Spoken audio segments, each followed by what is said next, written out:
가습기 살균제 피해가 공식 인정된 지 5년 만에 이 사건에 대한 국정조사 계획서가 오늘 국회 본회의를 통과했습니다. 정부가 추가로 피해를 접수한 결과 총 3,698명이 피해를 신고했고 사망자는 700명 선까지 늘어난 상황입니다.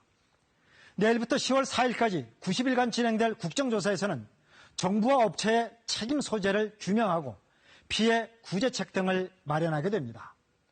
이를 위해 옥시를 비롯한 제조 판매업체는 물론 환경부와 산업부 등 관련 부처들이 대부분 조사 대상에 포함됐습니다.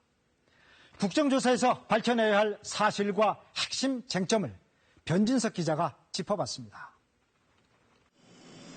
옥시가 유독물질인 PHMG로 가습기 살균제의 성분을 바꾼 것은 지난 2001년. 하지만 옥시는 흡입 독성 시험을 생략했고 정부 역시 유해성 여부를 추적하지 않았습니다. 2년 뒤인 2003년 환경부는 또 다른 유독물질인 PGH가 포함된 제품을 심사하면서 유해성을 확인할 기회가 있었지만 이마저 놓치고 맙니다. 이번 국정조사의 핵심은 이처럼 수차례나 사태를 막을 골든타임을 놓친 경위와 책임을 규명하는 일입니다. 책임에 대한 규명도 안 돼 있고 그러다 보니까는 어떤 피해 대책이나 어떤 사고 대책에 대한 어떤 수습도 사실 일부분밖에 안 돼 있는 거죠.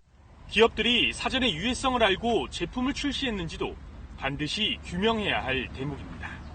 특히 옥시는 2011년 살균제 성분과 폐 손상과의 인과관계를 확인하고도 이를 은폐한 사실이 검찰 수사에서 확인되게 됐습니다. 마음 가슴 아픈 일입니다. My prayers and condolences goes out to the victims and the families. 8월로 예상되는 청문회에서는 조사 대상에 포함된 11개 정부기관과 18개 기업 중 누가 증언대에 설지가 관심입니다.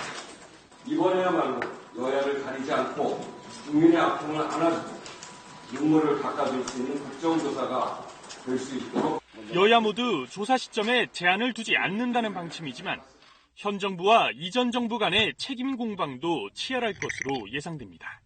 KBS 뉴스 변진석입니다.